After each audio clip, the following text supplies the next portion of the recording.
So for my first composition, I was just walking through the woods on the main track, and I came across this fallen tree.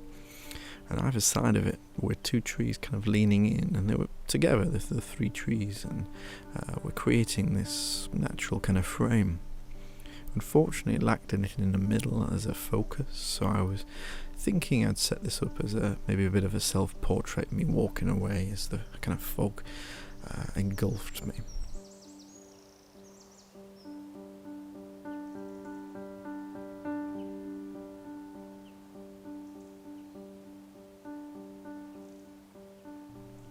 I was just about to put myself in the composition when I noticed that there was a runner coming up behind me, and he was going to head straight through the middle of my photo. He was wearing a bright red top, so I thought, well, actually, let's stick him in it rather than me. And it's something a bit different, it's natural, it's happening.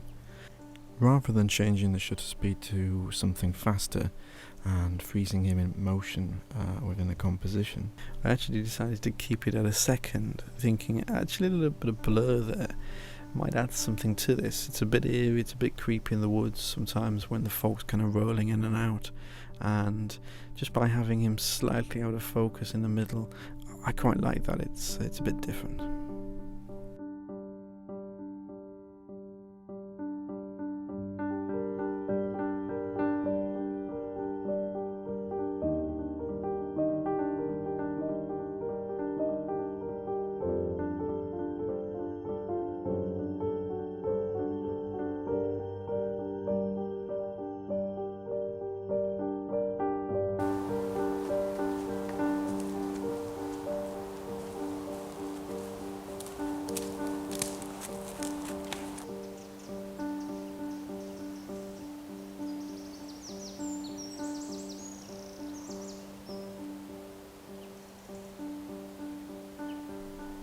So for my second composition, I came to this section of this forest that basically had lots of dead ferns that were all dying back. It was that time of year, and to me the colours just stood out. Really cold kind of fog creeping through the woods with the kind of almost warmth, I guess, of the ferns in the foreground.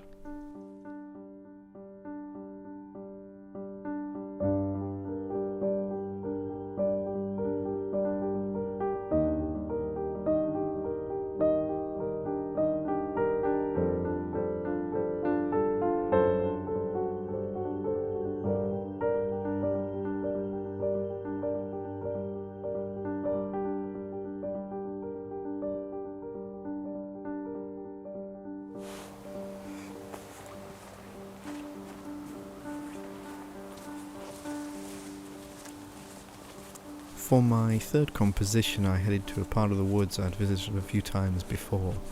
It's always quite dark because it's thick, it's a dense section of the woods, and with the fog moving around, I kind of thought it might be worth a little visit. For me, the fog just created some wonderful separation here between the foreground and the background.